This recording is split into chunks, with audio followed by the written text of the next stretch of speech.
மகளிர் ICC T20 உலகக்கோப்பை தொடரில் நியூசிலாந்து அணிக்கு எதிரான முதல் போட்டியில் இந்திய அணி 58 ரன்கள் வித்தியாசத்தில் மோசமான தோல்வியை சந்திச்சிருக்காங்க.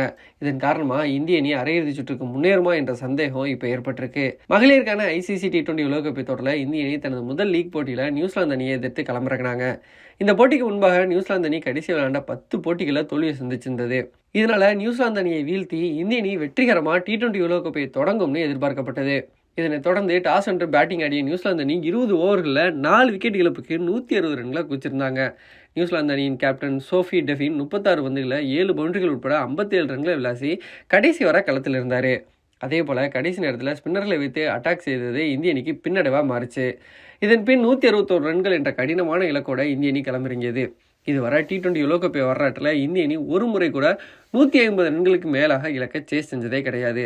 இதனால் புதிய வரலாறு படைக்கும் நோக்கோட இந்திய அணி நட்சத்திர வீராங்கனைகளான ஸ்மிருதி மந்தனா, ஷஃபாலி வர்மா கூட்டணி தொடக்கம் கொடுத்தாங்க. 2வது ஓவர்லேயே ஷஃபாலி வர்மா 2 ரன்கள் ஆட்டம் இழக்க பின்னர் ஸ்மிருதி மந்தனா ஹர்மன்பிரீத் கூட்டணி இணைஞ்சாங்க.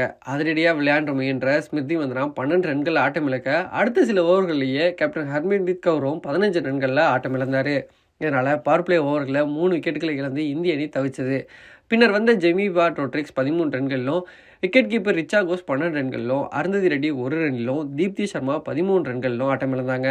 பின்னர் வந்த வீராங்கனைகள் சொற்ப ரன்கள் ஆட்டமிழக்க இந்திய அணி 19 ஓவரில் 102 ரன்கள் மட்டுமே எடுத்து ஆல் அவுட் ஆச்சு. இதனால் 58 ரன்கள் வித்தியாசத்தில் இந்திய அணி தோல்வியை சந்திச்சிருக்காங்க. இந்திய அணி தரப்பில் ஒரு வீராங்கனை கூட 15 ரன்களுக்கு மேலே சேர்க்கல. அதே போல் இந்திய அணி அரையிறுதி சுற்றுக்கு முன்னேற வேண்டும்னா ஆஸ்திரேலிய அணியை வீழ்த்த வேண்டிய கட்டாயத்தில் இருக்குது. இதனால் இந்திய அணியின் அரையிறுதி வாய்ப்பு இப்போ கடினமாக மாறி இருக்கு.